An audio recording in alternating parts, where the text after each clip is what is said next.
यत्र नार्यस्तु पूज्यन्ते रमन्ते तत्र देवता, अर्थात जहाँ नारी की पूजा होती है, सम्मान होता है, वहाँ पे देवताओं का वास होता है।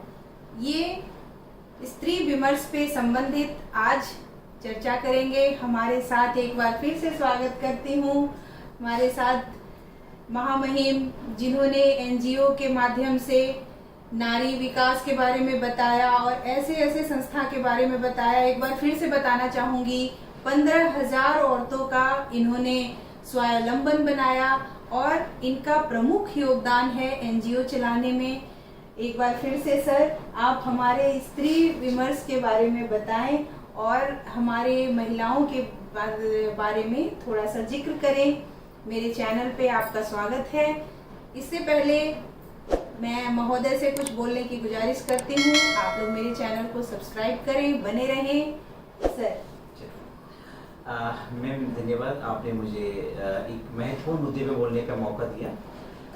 महिला सम्मान की बात हम कहें, वुमेन एम्पावरमेंट कहें, महिला सशक्तिकरण की बात हम कहते हैं।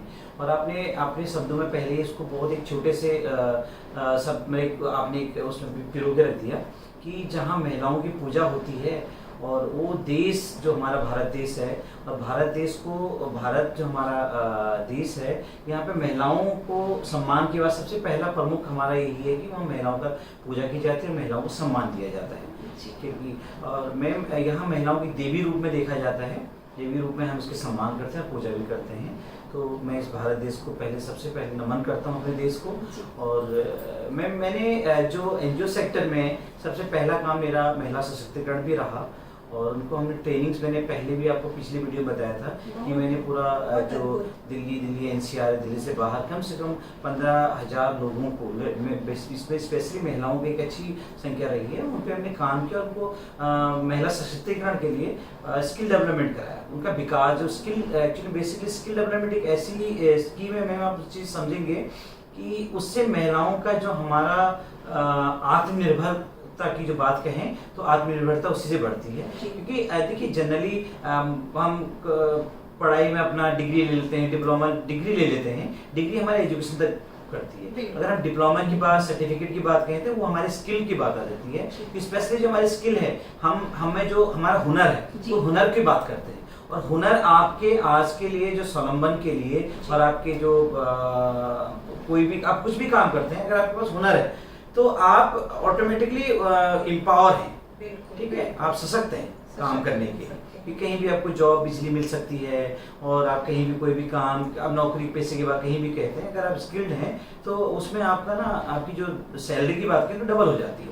जनरली आप कहीं पे जॉब के लिए जाते हैं, 10वीं 12वीं पास हैं, ग्रेजुएट हैं या पोस्ट ग्रेजुएट हैं, अगर आपको वहाँ पे सैलरी 10,000 से 15,000 मिल रही है, स्किल्ड है तो आपकी सैलरी 20-25,000 रुपए या उससे अधिक आपको आपके स्किल के अकॉर्डिंग मिल सकती है। आर्थिक व्यवस्था के सुधार में एक बहुत ही बड़ा योगदान होता है और सशक्त महिला बनना बहुत ही आवश्यक है। इसके साथ हमारे समाज में कई ऐसी होनी अनहोनी चीजों को भी देखने को मिल रहा है। तो हम स्त्रियों को चाहिए, जिस प्रकार हम अपने घर में हर चीज को लेकर अच्छा सुरक्षित महसूस करते हैं, इसके द्वारा एक समाज को भी एक गढ़ बनाएं और बहुत कुछ यहाँ पे हम अच्छा बताएं, ताकि इस प्रकार की चीजें या घटनाएं हमें आपस में देखने को ना मिले। क्योंकि स्त्री जो है एक समाज की रीढ़ है और एक घर की रीढ़ है। और इस प्रकार आप जैसे पुरुष महिलाओं के उत्थान के विषय में जब सोचते हैं तो एक अद्भुत सी प्रेरणा जागती है कि हाँ, हम स्त्रियों को इस प्रकार का सम्मान इस समाज में मिलता जा रहा है, ना कि इसमें हम अन्यथा जोड़े जो कि आज स्त्री विषय में हमें सुनने को मिलता है। तो ऐसा है सर, इस विषय में थोड़ा सा आप अपनी चर्चा हमें बताएं। जो कि हम ओपन प्लेटफॉर्म पे तो इस तरह से बातें नहीं कह सकते, परंतु स्त्रियां जो है वो थोड़े अलग ढंग की होती जा रही हैं। जैसा कि आप कह सकते हैं, हमने तुलसीदास की तो बहुत सारी वाणियां सुनी और पहले लाइन में तो मैंने नारी को देवता के समान बताया, लेकिन तुलसीदास ने एक लाइन और भी कहा था, ढोल गवार शूद्र पशु नारी ये सब ताड़न के अधिकारी।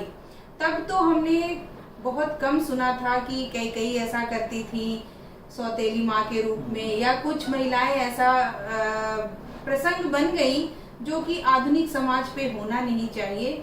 हम कुछ नहीं कर सकते, बस एक कोशिश जारी कर सकते हैं कि जिस प्रकार एक पुरुष एक सक्षम बनाने की प्रयास करते हैं, वो आपको ध्यान में रखना होगा ताकि समाज में और भी अच्छे कार्य हों और अच्छी चीजें आए। सर, मैं इस विषय को उठाकर यहाँ गलत कर रही हूँ या कुछ नहीं, क्योंकि ये भी बताना हमारा कर्तव्य बनता है कि स्त्री मार्मिक होनी चाहिए, समाज की रीढ़ है और घर की जान है, घर में बच्चों को, पति को, एक परिवार को गढ़ती है। तो ये जो मैंने लाइन कहा, ये मेरे मन में अचानक से उत्पन्न हो गया, जबकि इसके लिए मैं बोलना चाहिए कि नहीं बोलना चाहिए, एक बार आप क्या सोचते हैं सर इस विषय में? मैंने बहुत अच्छा क्वेश्चन किया। एक्चुअली मैं जेंडर इक्वलिटी पे मास्टर ट्रेनर भी रहा हूँ, और जब जेंडर इक्वलिटी की बात हम करते हैं तो हम उसको ना बिल्कुल बाय बर्थ लेते हैं। हम जन्म से देखते हैं कि महिलाओं को जहाँ पे बहुत बड़े सम्मान की बात कर रहे हैं और उसको हम देवी मानने की बात कर रहे हैं, भगवान की बात कर रहे हैं, वहीं पे ना डिस्क्रिमिनेशन जो होता है, पार्ट जो होता है, बचपन से परिवार से देखने को मिला है। ठीक है, हमने कई कई जगह तो ऐसा देखा है। मैं छोटी छोटी बातें आपसे बता रहा हूँ कि जो मैंने देखा है महिलाओं के लिए। अगर आपके घर में एक बेटा है और एक बेटी है, तो शाम के टाइम में या सुबह के टाइम में आप बेटी को दूध देते हैं और बेटी को नहीं देते हैं। जनरल होता है घरों में। अब तो खैर चीजें काफी इक्वलिटी पे आ चुकी हैं, समाज इसको समझ चुका है। लेकिन पहले जब आप गाँव के क्षेत्रों में चले जाओ अब भी, और वहाँ एजुकेशन की बात कहेंगे तो लड़की को 10वीं में या 8वीं तक, मैक्सिमम 12वीं तक पढ़ाया, उसके बाद बेटा तुमने तो दूसरे के घर जाना है और तू क्या करेगी पढ़ के। तो हम जो इस तरह की जो जेंडर इक्वलिटी की बात, जो हमारा समाज पहले से ही इस तरह से जेंडर डिस्क्रिमिनेशन की बात करते आया है, तो उस चीज को आज हमें उस चीज को खत्म करने की जरूरत है और समाज को समझने की जरूरत है। बेटा और बेटी एक समान है। उसमें गवर्नमेंट की भी कई नीतियां आई कि बेटा बेटी एक समान, दोनों को दो विद्यादान और दोनों को दो समान अधिकार, और इस तरह की चीजें आई हैं। और वो चीज समाज में कई हद तक पहले से बदल चुकी हैं, लेकिन अभी भी समाज में इस तरह की भ्रांतियां रही हुई हैं कि महिलाएं, बेटी दूसरे घर जाती है, दूसरे घर का अमानत होती है। लेकिन क्या आपने कभी सोचा कि अगर भगवान किसी के साथ ऐसा ना करे, एक बेटी है और वो अपने घर परिवार में रह रही है, घर परिवार में रहने के बाद उसके साथ देखिए घटनाएं किसी के साथ भी हो सकती हैं, ठीक है, बच्चे होने के बाद, और वो विधवा हो जाती है, ठीक है, उस सिचुएशन में बेटी को अपना घर संभालना होगा। अगर वो पढ़ी लिखी होगी या स्किल्ड होगी, उसकी ट्रेंड होगी या कोई ट्रेनिंग जॉब वो कहीं करेगी, तो अगर आपने बेटी को अपने आज नहीं पढ़ाया तो कल आपको ही पछताना पड़ेगा उस चीज को लेकर। तो समाज को ये चीज सोचनी चाहिए कि बेटी एक घर की रीढ़ होती है। जब बेटी स्किल्ड है तो कल को देखिए घर का जो पुरुष प्रधान, देखिए हमारे देश को पुरुष प्रधान भी कहा गया है ना, क्योंकि यहाँ पे मैम जितने भी जो जी सत्ता चलती है ना, पुरुषों की सत्ता चलती है। अब तो आप देखेंगे कि आज की डेट में बहुत सारा गवर्नमेंट सरकार इस पे कर रही है। उसके बाद देखिए आप संसद में भी महिलाओं को स्थान मिला है, ठीक है, आज लोग महिलाएं देश की प्रधानमंत्री भी रही हैं, आज मंत्री भी हैं, मुख्यमंत्री भी रहे हैं। तो मतलब हर क्षेत्र में महिलाएं हैं और पारंगत हैं, वो कर सकती हैं और एलिजिबल है उस काम करने के लिए। जहां उनको सोचा जाता था कि वो घर की चूल्हा चौकी ही कर सकती थी, लेकिन ऐसा नहीं है कि महिला देश को भी चला सकती है, ये आपको देखने को मिला है। तो हमें भी सोचना पड़ेगा कि हमारी बेटी भी घर चलाने के लिए हमें उसको कितना, जो करना चाहती है हमें उसको वो स्किल देना चाहिए, वो एजुकेशन, वो शिक्षा उसको देनी चाहिए, सक्षम बनाना चाहिए, है ना। तो बेटी को साथ, किसी के साथ भी कुछ भी आपदा हो सकती है, उस आपदा में वो अपने अधिकारों के लिए लड़ सके, अपने घर के लिए लड़ सके, अपने घर को चलाने के लिए, समाज को चलाने के लिए बेटी को शिक्षित होना, बेटी को स्किल्ड होना बहुत जरूरी है। इसी सोच के साथ हम लोगों ने महिलाओं के साथ बहुत काम किया है, उनको शिक्षा के क्षेत्र में लाने के लिए हमने काम किए। जब हम महिलाओं के, हम पहले, मुझे याद है कि जब मैं स्किल महिलाओं की, मैं स्वावलंबन की बात कर रहा हूँ, वुमेन एम्पावरमेंट की बात कर रहा हूँ, जब हमने पहला सेंटर महिलाओं का चलाया चावड़ी बाजार में, हम जो स्टार्ट किया था, तो उस टाइम स्थिति ये होती थी कि मैं घर के जो उनके पिताजी हैं या भैया हैं या माता जी हैं, वो बच्चों को सेंटर तक छोड़ने आते थे।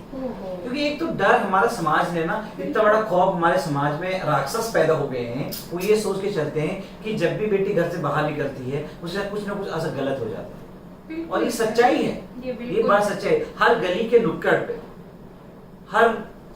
आपके घर के नुक्कड़ पे, हर मोड़ पे ऐसे 4 लड़के खड़े रहते हैं जो आपकी बेटी पे ऐसे कमेंट्स बुरी कर नजर देते डालते हैं, हैं, है ना, बुरी नजर उनका- डालते हैं। उनका बहनें ध्यान उनकी भी गलत होती होता हैं, है, बहनें उनकी बिल्कुल। भी होती हैं, बेटियां उनके घर में भी होती हैं, बिल्कुल। लेकिन वो इस तरह से कमेंट करके उससे क्या होता है कि मानसिकता, हमारी जो बेटियों की सोचने की मानसिकता होती है, ये तो घर दब के रह जाती है। देखिए बेटी या महिलाओं की बात मैं कहूँ, अगर किसी ने उसको कुछ गलत कमेंट किया, अगर उसने रिप्लाई कर दिया, तो वो लड़की क्या हो गई, बच्चलन हो गई। बिल्कुल। अगर ये वो बहुत चुपचाप वहां से निकल लेती है, तो आप वो उस आदमी को दोबारा से उस इंसिडेंट को करने का मौका दे रही है। तो आखिर बेटी क्या करे, आखिर महिला क्या करे कि वो चुप रहे? क्योंकि समाज में ना, आज समाज में हमारी एक भ्रांति ऐसी बन गई कि बेटी लड़की है, इसको चुप रहना है, इसको बोलना नहीं है। भाई क्यों? आमतौर पे यही हाँ, देखा ये जाता है देखा कि जाता बस है ना। बेटियों को चुप करा दिया चुप जाता करा। है, और अगर नहीं तो फिर उनके साथ वो बोल नहीं पाती हैं हाँ। कि हम कैसे व्यक्त करें, किस प्रकार इन चीजों को जी, प्रकट करें। जी। बहुत ही अहम मुद्दे पे आपने हमें मार्गदर्शन किया, और आपका कार्यभार देखते हुए सच में मैं दिल से आभार व्यक्त करती हूँ कि हमारे समाज में आप जैसे पुरुष हैं और इन सब चीजों के बारे में इतना गहन, इतना गंभीरता से सोचते हैं। मैं कोटि कोटि प्रणाम करती हूँ सर आपको कि आपने बहुत ही अच्छा सुझाव दिया, और मेरे इस चैनल के माध्यम से जो मुझे सुन रहे हैं, जो मुझे देख रहे हैं, एक बार सर को मैं बहुत धन्यवाद अर्पण करती हूँ कि इस प्रकार के सुझाव और इस प्रकार के कार्यभार से हमारे समाज का उत्थान कर रहे हैं।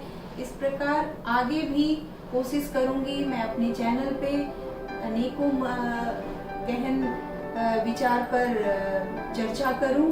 तब तक हमें धन्यवाद ज्ञापन करती हूँ। एक बार फिर से subscribe my channel viewers. Thanks. Thank you sir.